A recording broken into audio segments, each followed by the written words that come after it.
আজকে সকাল সকাল আমরা বের হয়ে গেলাম প্যারিসে, যদিও সকাল সকাল মানে 11টা বাজছে। আমরা এখন আমাদের অ্যাপার্টমেন্টের জন্য টুকিটাকি কয়েকটা শপিং বাকি, এইগুলো এখন করে আমাদের অ্যাপার্টমেন্টে রাখবো। দেন আমরা অ্যাকচুয়ালি প্যারিস ঘুরতে বের হবো। সো এই আর কি। সো যে কথা সেই কাজ। আমরা ওই দিন গ্রোসারি শপিং এর জন্য গেছিলাম মেইনলি। আমরা 3 দিন ডিনার প্ল্যান করছিলাম যে বাসায় করবো, লাঞ্চগুলি সব বাইরে করব। তো ওইখানে আমরা গ্রোসারি শপিং করে আমরা চলে যেতেছিলাম সেন্ট্রাল প্যারিসে। একটা কথা না বললেই না, আমি প্যারিসের যখন বাচ্চারিতে গেছি আমি হালাল অপশন দেখে আমার মাথা নষ্ট হয়ে গেছে। ওইখানে মানে নর্মাল বাচ্চারিজ মানে বিদেশি বাচ্চারিজগুলোর মধ্যে যা যা ধরনের মাংস পাওয়া যায় সব এমন হালাল ভার্সনগুলি পাওয়া যায়। এই জিনিসটা দেখে খুবই ভালো লাগছে। আর আমি আর আমার হাজব্যান্ড প্যারিসের মাংস খেয়ে আমরা ভুলতে পারি না, এত সফট। আমরা তাও নিজেরা রান্না করছি, কোনো বাইরের কোনো মানুষকে দিয়ে রান্না করিনি। এরপরও এত মজার মাংস যে মানে আমরা লিটারেলি প্ল্যান করতেছি যে সম্ভব হলে আবার প্যারিস যাবো জাস্ট মাংস খাইতে। আমাদের এত মজা লাগছে ওইখানকার মাংস খেয়ে।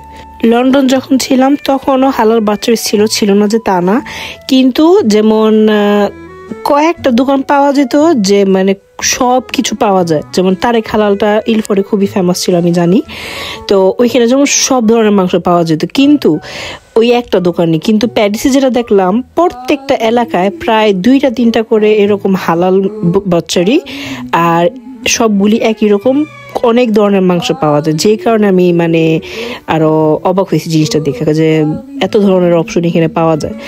তো যাই হোক, ওই দিনের আমাদের অ্যাকচুয়ালি প্ল্যান ছিল ফার্স্ট অফ অল নত্র ডাম ক্যাথিড্রালে, কিন্তু আমরা আমাদের যে আন্ডারগ্রাউন্ডে গেছিলাম ওইখানে একদিন নিতে নিতে আমরা বলে লুভরের সামনে চলে গেছি। তো যে কারণে চিন্তা করলাম যেহেতু লুভরের সামনে এসেই পড়ছি, আমরা আগে লুভরে যাই, দেন আমরা নত্র ডামের ক্যাথিড্রালে যাই।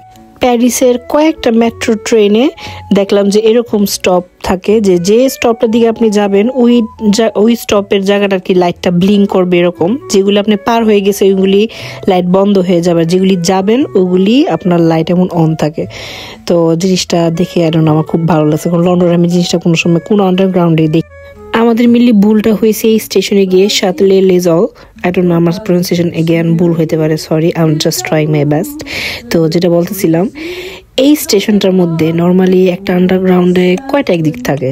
2টা, 3টা, 5টা, 6টা। আমার লাইফে পর্যন্ত আমি ম্যাক্স 6টা পর্যন্ত দেখছি যে 6টা এক্সিট থাকে, এক এক জায়গা দিয়ে আর কি বের হয়, ঠিক আছে। কিন্তু আমরা স্টেশনে গিয়ে এমনভাবে হারাইছি, আমি আর আমার হাজব্যান্ড ইন্ডিকেশন ফলো করতে এক পর্যন্ত আমরা লিটারি হারাই গেছি, কারণ এখানে 18টা এক্সিট ছিল।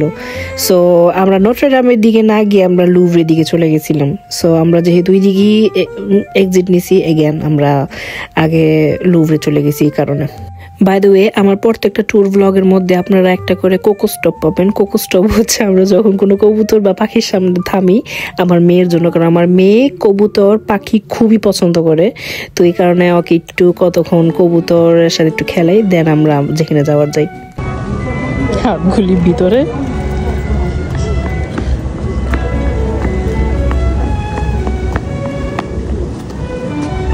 বাপেরে দেখছ।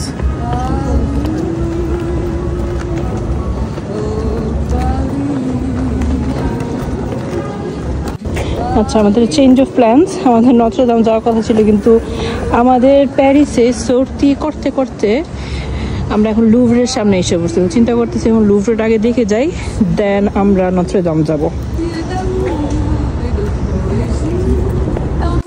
সো আমরা এখন লুভরের সামনে, এটা হচ্ছে এন্ট্রেন্সটা, আমরা এখন ঢুকবো।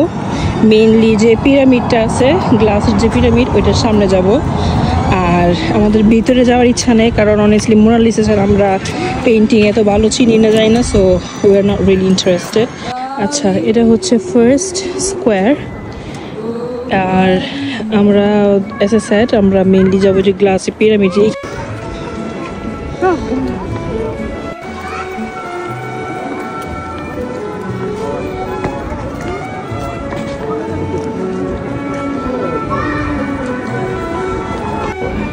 দিন দিন ইতর হইতেছে, এটার উপর দিয়ে যাইব কোকলের জন্য।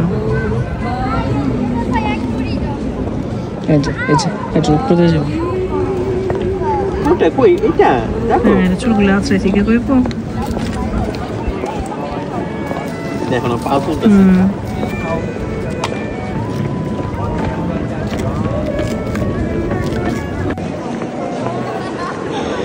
ফাইনালি লুভরে পিরামিডে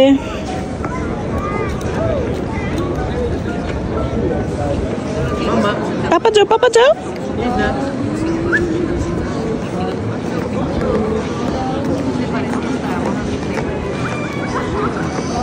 চিন্তা করেন যে আগের দিনের মানুষ কিভাবে এইগুলি যে এই আর্টগুলি করতো এখনকার দিনে সব মেশিনই আছে সো এত একটা এফোর্ট দিতে হয় না কিন্তু আগের দিনের মানুষ এগুলি সব হাতে করতো আরে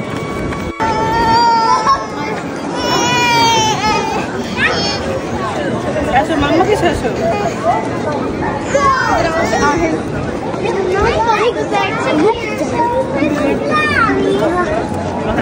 বেবি নিয়ে বের হইলে এরকমই হবে ওদের মর্জি মতন অনেক কিছু করতে হয় মাঝে মাঝে ঘুরতে বের হইলে ডিসিপ্লিনের বাইরে সব কিছু করতে হয় মেনলি কিন্তু দেখা গেছে মাঝে মাঝে ওরা আবার অতিরিক্ত করে ওরা যেটা যে ওইটাই করে তা আমি ইজনার সাথে সবসময় চেষ্টা করি যে ওকে বুঝাইতে যে ও যেটা চাবে সবসময় এটা হবে না তো এই জন্য ওকে আমি রাস্তায় হইলো আমি ভাবে রেখা দিয়ে ওর মতন কান্দে কতক্ষণ পর ঠিক হয়ে যায় দেন ও আবার ওর মতন খেলা শুরু করে দেয় তো আমি ট্রাই করতেছি আমার হিসাবে এটা বেটার এই কারণে লুভরের সামনে একদমই অপোজিটে কি সুন্দর মতন যে এরকম গাছগুলি চারকোনা করে কেটে রাখছে আচ্ছা আমি গাছগুলি দেখার রিজন কেন ছিল আমি এটা দেখাতে যেতেছিলাম যে ন্যাচারাল প্রকৃতি দিয়ে কত সুন্দর মতন একটা শহরকে ডেকোরেট করে রাখছে যে গাছের উপাদানও আমরা পেলাম মানুষ অক্সিজেন পেলাম ঠিক মতো ওয়েদারও ঠিক থাকলো কিন্তু সাথে দেখতেও সুন্দর লাগছে তা আমি এটা মেইনলি হাইলাইট করতে চেয়েছিলাম যে বাংলাদেশে চাইলে এটা ইজিলি করতে পারে বাংলাদেশে জায়গায় জায়গায় গাছ হয় কিন্তু কেন যে মানুষ গাছ কেটে কেটে বিল্ডিং আর রেস্টুরেন্ট করে আমি জানি না বাংলাদেশের দিকে যখন যায় যখন ইন্ডিয়ার কাছাকাছি থাকে তখন মোটামুটি তো প্লেনটা একটু নিচে থাকে তো তখন দেখতে পারি অনেক গ্রিন মানে উপর থেকে দেখা যাচ্ছে যে গ্রিন আর গ্রিন আছে পর্যাপ্ত পরিমাণে কিন্তু যখনই বাংলাদেশের দিকে যায় স্পেশালি ঢাকার দিকে তখন যেমন আমি এক ফোঁটা গ্রিন দেখতে পারি না খালি বিল্ডিং আর বিল্ডিং দেখি তো এই কারণে আসলে এই জিনিসটা বলতে চাইছিলাম কারণ বাংলাদেশের দিন দিন যে হিউমিডের ওয়েদার আসতেছে কি অলরেডি আছে প্লাস যে গরম গাছ যদি থাকতো অবশ্যই একটু হইলো গরম কম থাকতো বাংলাদেশে কিন্তু বাংলাদেশে দিন দিন গরম বাড়তেছে কিন্তু মানুষ গাছ কাটতেই আছে আমার দুঃখ প্রকাশ করতে করতে চলে আসলাম পন্ট des Arts এই ব্রিজটার ফেমাস হওয়ার রিজন হচ্ছে মানুষ এখানে তালা লাগায় নিজের নাম আর নিজের ভালোবাসার মানুষের নাম লিখে তো এখানে আটকা দেওয়ার পর অ্যাপারেন্টলি তাদের ভালোবাসা নাকি সব সময়ের জন্য থাকবে এই ব্রিজটার মধ্যে এত পরিমাণে তালা ছিল একটা সময় যে তালার ওয়েটের কারণে ব্রিজ নাকি কোলাপস হওয়ার সম্ভাবনা হয়ে গেছিল তো এই কারণে জুনের 2015 সালে সবগুলি তালা রিমুভ করা হয়েছে অ্যাপারেন্টলি 45 টন তালা রিমুভ করা হয়েছে এখান থেকে এখানে এখন দেখতে পারতেছেন যে গ্রিডগুলোর মধ্যে গ্লাস লাগানো হয়েছে যাতে মানুষ কোনোভাবেই তালা না লাগাইতে পারে কিন্তু মানুষ স্টিল নাও তালা লাগাইছে as you can see Paris যখন ঘুরতেছিলাম তখন একটা মুভির কথা খুবই মনে পড়তেছিল এটা হচ্ছে বেফিক্রে আর এই ব্রিজটার মধ্যে কয়েকটা শুটই হয়েছে তো ওই সময় আর কি ওই সিনগুলোর কথা মনে পড়তেছিল বারবার এই ব্রিজটার মধ্যেই হয়েছে আর কি এই ব্রিজের মধ্যে আরো মজার জিনিস হচ্ছে যে সবকিছুর মাঝখানে আমাদের বাঙালি টাচ থাকবেই so as you can see এখানে একজন তার ভালোবাসা প্রকাশ করে গেছে ব্রিজের মধ্যে তালা না লাগাইছে বাট লিখে গেছে ঠিকই আমরা এতক্ষণ এই ব্রিজটা দিয়ে হাঁটতে হাঁটতে হঠাৎ করে দেখি এদিকে একটা সেফোরা সো অফকোর্স আমি সেফোরা দেখে যদি না যাই ব্যাপারটা কেমন হয়ে যায় সবার ব্যাপারটা আমি জানি না কিন্তু মেকআপ তো কিনতে অবশ্যই মজা লাগে কিন্তু আমার দেখতে হাতাইতে আমার খুবই মজা লাগে দেখি যে কোনটা নতুন আসছে কোনটা একটু সোয়াচ করলে দেখি আমার স্কিন টোনের সাথে কোনটা বেশি যায় কতদিন একটু মাথার মধ্যে ঘুরতে থাকে দেখি যে না এই জিনিসটা অ্যাকচুয়ালি আমাকে খুবই স্যুট করছে সো আমার দরকার দেন আমি কিনি তো এটাই করতেছিলাম সেফোরার মধ্যে দেখতেছিলাম যে নতুন নতুন কি আসছে দেখা গেছে ইউকেতে থাকলে অনেক কিছুই আমি দোকানে গিয়ে পাই না তো যে কারণে সেফোরাতে অনেক কিছু আছে তো ওই দিন আমি কয়েকটা জিনিস দেখলাম তো মেইনলি আমি অ্যাকচুয়ালি গেছিলাম সেফোরা ফেভারিটসের যে বান্ডলসগুলো ওগুলোর জন্য কিন্তু ওগুলো অ্যাপারেন্টলি শুধু অনলাইন দোকানে নেই তো যে কারণে আমি আর কিছু কিনা হয়নি আসলে এখান থেকে সেফরাতে আনফরচুনেটলি কিছু পাইলাম না, কারণ ইউকেতে সব পাওয়া যায়, এটা ছিল মেইন। আর সেফরা ফেভারিটস ইউজুয়ালি আমার খুব ভালো লাগে, কারণ অনেকগুলি মানে কিট ওরা একসাথে করে, বাট এবার মানে দোকানে আমি কিছু পাইলাম না ওইরকম, সো এই কারণে কিনা হয়নি। ফাইনালি নত্রে ডাম, যেটা আমাদের ফার্স্ট স্টপ হওয়ার কথা ছিল আজকে, বাট যাই হোক এই হচ্ছে নত্রে ডাম। আচ্ছা, আমি পার্সোনালি এত হিস্টোরিক্যাল এত কিছু জানি না, কিন্তু আমার এটা দেখার খুবই ইচ্ছা ছিল। এটার কারণ হচ্ছে যে দ্য হান্টসব্যাক অফ নত্রে ডাম, এটা হচ্ছে একটা ডিজনি একটা কার্টুন। তো I don't know if you are familiar with it. তো ওই কার্টুনটার মধ্যে দেখায় যে যে মেইন ক্যারেক্টারটা থাকে এমন এই পিলারগুলোর মাঝখানে এমন লিটারেলি মানে কি বলবো পাঁচ হইতো লাফায় লাফায়া, আর এই চার্চের মাঝখানে ঘন্টা বাজাইতো। তো ওই কার্টুনদের দেখার পর থেকে আমার অনেক ইচ্ছা ছিল যে এই চার্চটা দেখবো। তো আলহামদুলিল্লাহ ফাইনালি দেখতে পারলাম। আর আমার এটা মনে হয় যে আগের দিনের মানুষ কিভাবে কাজ করতো, কিভাবে এইসব জিনিসগুলি বানাইতো, আজকের দিনে অ্যাজ আই সেড বিফোর মেশিনে অনেক কিছু এখন করা যায়। এই চার্চটা 1260 সালে বানানো হয়েছে, সো আপনারা হিসাব করেন যে চার্চটার বয়স কত। আর এটা ফেমাস হওয়ার মেইন রিজন হইতেছিল নেপোলিয়ন এইখানে নাকি করোনেশন হয়েছিল 1804 সালের দিকে, তো যে কারণে মেইনলি এই চার্চটা ফেমাস। সাথে যে কার্টুনটা আছে অবশ্যই।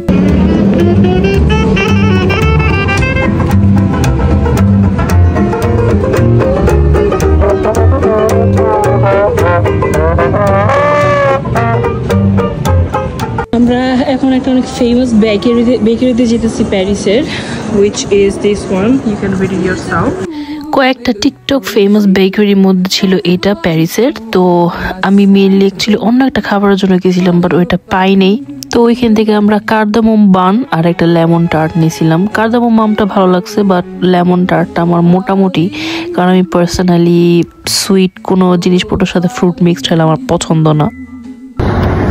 এতক্ষণে আমার একটু টায়ার্ড লাগতেছে, মেনলি আমার কফি দরকার। সকাল থেকে আমি যে জায়গায় ভিভেরা করে কফি খাই ওই জায়গায় আমি কালকে থেকে কফি খাইনি। তো ফাইনালি একটা ম্যাকডোনাল্ডস পাইছিলাম, যেখানে একটা কফি নিয়েছিলাম, বাট কাপুচিনোর জায়গায় আমার আমেরিকানো দিয়ে দিচ্ছে, যেটা আমি খাইতে পারি না। এরপরও যেহেতু টাকাটা কিনছে আমি খাইতেছি, আমার বলা উচিত ছিল, কিন্তু আসলে মুড ছিল না আসলে। এর মধ্যে আমাকে 15 মিনিট ওয়েট করেছে একটা আমি ভুল কফির জন্য, তাও কষ্ট। ঘুরতে ঘুরতে আমাদের নেক্সট স্পটে চলে গেলাম, দ্য লুক্সর ওবেলিস্কের সামনে। এটা হচ্ছে মেনলি এমন একটা জিনিস যে ইজিপশিয়ানরা আগে নাকি ফ্রেঞ্চদের এটা গিফট করছিল, আর সারা বিশ্বের মধ্যে নাকি 29 মানে 29টা নাকি আছে। আলহামদুলিল্লাহ 3টার মতন অলরেডি দেখে ফেলছি। ইউরোপের অনেক দেশের মধ্যেই এই ওবেলিস্কটা পাওয়া যায়।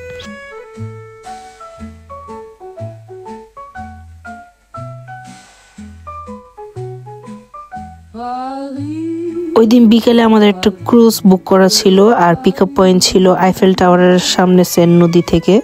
তো আমরা লুক্সর ওবেলিস্ক দেখে আমরা আইফেল টাওয়ারের সামনে আবার চলে গেছি। আর আইফেল টাওয়ারের সামনে যতবারই যাই আমরা চেষ্টা করি থেমে দেখতে, কারণ এতই সুন্দর। আমার পার্সোনালি সকালে ভিউ থেকে রাত্রেবেলা যখন আমার লাইট জ্বলে তখন আরো বেশি বেশি ভালো লাগে, আরো বেশি সুন্দর লাগে। মোটামুটি 45 মিনিটসের মতন ক্রুজটা, তো যে কারণে আমরা চাইতেছিলাম যে একটু দিনের আলোর মধ্যে উঠতে, কিন্তু ব্যাক করব যখন অন্ধকার হবে। বাট কিউ এতই লম্বা ছিল যে আমাদের উঠতে উঠতে একদম অন্ধকার হয়ে গেছে। বাট স্টিল রাত্রে ভিউ অসাধারণ, খুবই খুবই সুন্দর।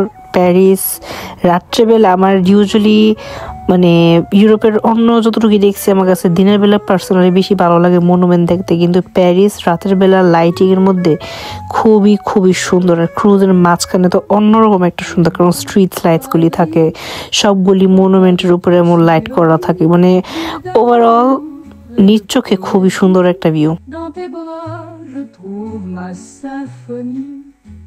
Paris, oh Paris, tu es ma vie.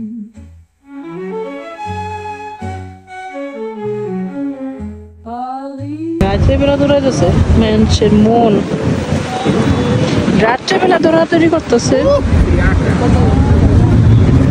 কতগুলি ব্রিজ জানি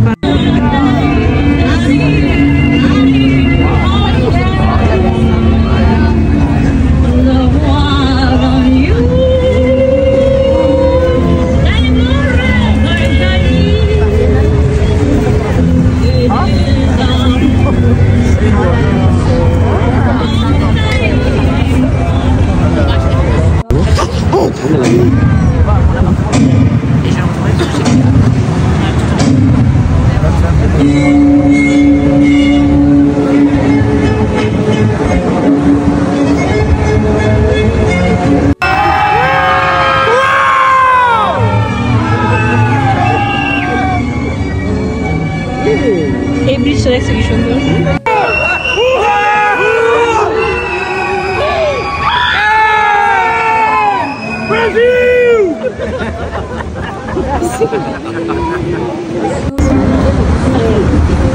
রিয়েল লাইফে এত সুন্দর লাগতেছে কিন্তু ক্যামেরা মানে 50% সৌন্দর্য উঠতেছে না।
Mira.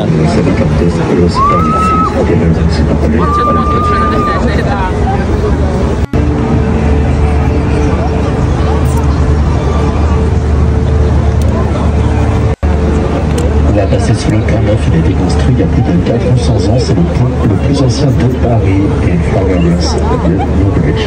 It is called the Red Hills or the oldest bridge in Paris. L'intérêt sorpresa del contenido si dimostra la demostrazione della antigüedad de ese ponte más antiguo de París.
Hello.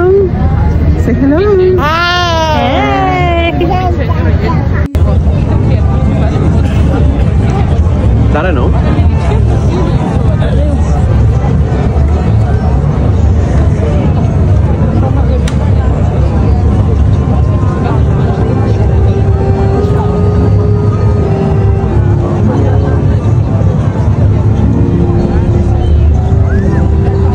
দেখো এখানে দেখো দরকার পড়লে বসে না একটু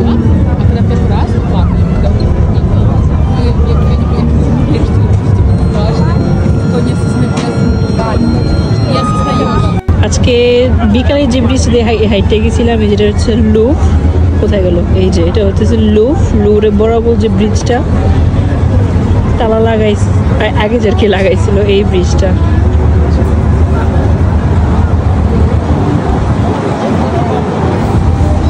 একটা palace ওই যে আইফেল টাওয়ার আমরা অলমোস্ট দেয়ার শেষের দিকে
ক্রুজে প্রায় 1 ঘন্টার মতো থাকার পর আমরা নেমে গেছি and it was truly magical. আমি অবশ্যই সবাইকে সাজেস্ট করবো যে প্যারিসে গেলে অবশ্যই ক্রুজটা আইটিনারির মধ্যে রাখতে, তাহলে অবশ্যই সুন্দর একটা ভিউ পাবে ওভারঅল প্যারিসের। তো যাই হোক, আমরা নেমে আমার মন চাইছে যে একটা ক্র্যাব খাই, কারণ প্যারিসে গিয়ে ক্র্যাব না খাওয়া ইটস আ ক্রাইম।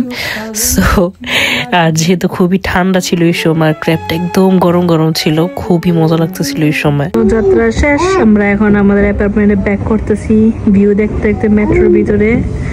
আর এর মাঝখানে আমার যে একটা মেয়ে, আহা কি যে দুষ্টু হয়েছে মাম্মা। আমাদের ওই দিনের ট্যুরটা ওই পর্যন্তই ছিল। আমাদের মোটামুটি 8টা পর্যন্ত আমরা বাইরে ছিলাম। তো আমরা আবার সবসময় চেষ্টা করতাম যে একটু তাড়াতাড়ি হোটেলে ব্যাক করবো, দরকার পড়ে একটু সকাল সকাল বের হব, কিন্তু বেশি লেট করতে চাইতেছিলাম না। তো ওই দিনের এই জন্য এই শর্ট এই ট্রিপটা ছিল। তো I really hope to like this video. Thank you for watching. আল্লাহ হাফেজ।